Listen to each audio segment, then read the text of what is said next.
locked in a bloody, mutually ending struggle, right? You always leave a way out. So for me, the way out that I left him was, just continue walking me to my car, and then when I get to my car, maybe you'll demand my license because I'm getting into a car. You might investigate me a little bit more, and then I'll be gone. And that would be their easy way out. And it would have been pretty hard to make that super controversial. Indeed. They didn't take that. They had to bogart their way through the situation and make it difficult on themselves. And it really was, because it went to trial. And they got their backsides handed to them in two pieces, but they went through the whole problem. I mean, they brought witnesses. They did to try and make it look like to try and say that I was not leaving when I was leaving, and it was all on video. You had video of it, yeah. It was proven on video, and the judge is like, well, I can't convict this guy. What are you thinking? So. The whole thing has gotten about 500,000 hits on YouTube if you take all the different videos. The most popular videos, though, are videos of my lawyer, Seth Hipple, just dismantling the cops over a period of an hour and them misrepresenting things and the hotel people misrepresenting things. It's just all caught and it's all proven. And so these videos have, 70,000, 80,000 hits each. Yeah, and it's been great publicity for the Free State Project. The National Police Department is just like when Keene attacked the Robin Hooders. The National Police Department proved to be a very effective tool for recruiting movers. A little thank you to the Nashua Police Department. So that case went to trial like a while ago, right? There's another update after that? Well, but I mean, you went on a 3,000-mile trek to discover the answer to that question.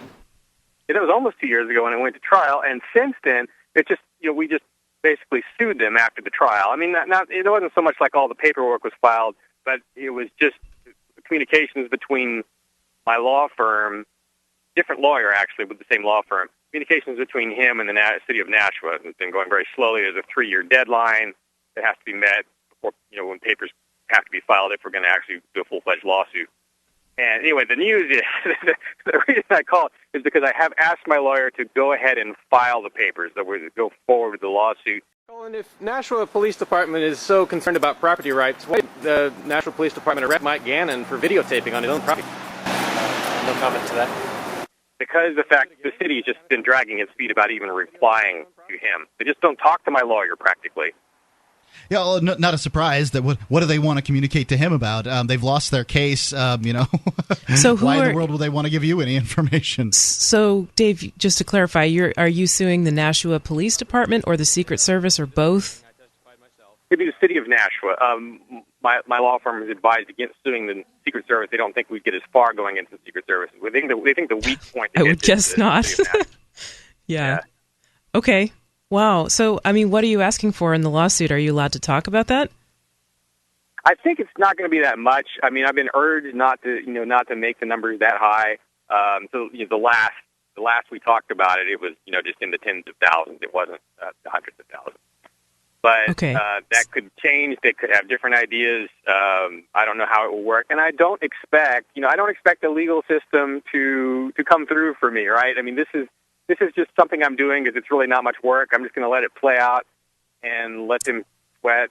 I think that's probably a smart attitude to have. Until they lose, until we beat them in court, or until they beat us in court. And at the end of it, if I don't feel like I've gotten what I want out of the justice system or the city of Nashua, certainly I haven't gotten what I want out of the city of Nashua. So what I'll do just at the end of it all is just go ahead and resume the kind of the campaign that we were sort of waging in Nashua a couple of years ago, right after the arrest, where we did protests, and I went to City Hall and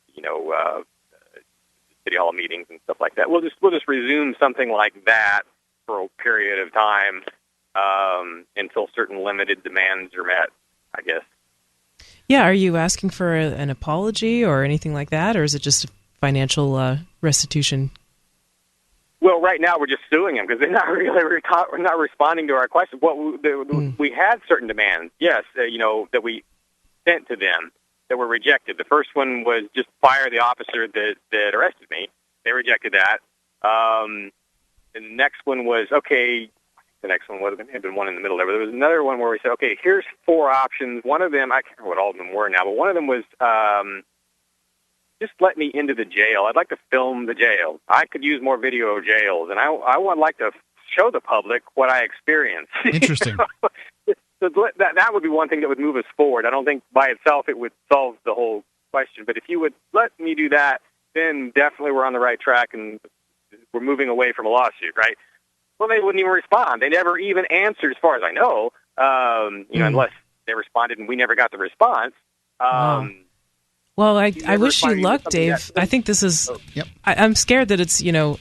I'm afraid it's unlikely that. I think you're going to get what you want out of the system. But well, Dave, I do want you to call back and let us know when you manage to hoist them on their own petard. There, 855-450 Free Talk Live. You know how I'm always talking about the fact that if you go to the State House and you swing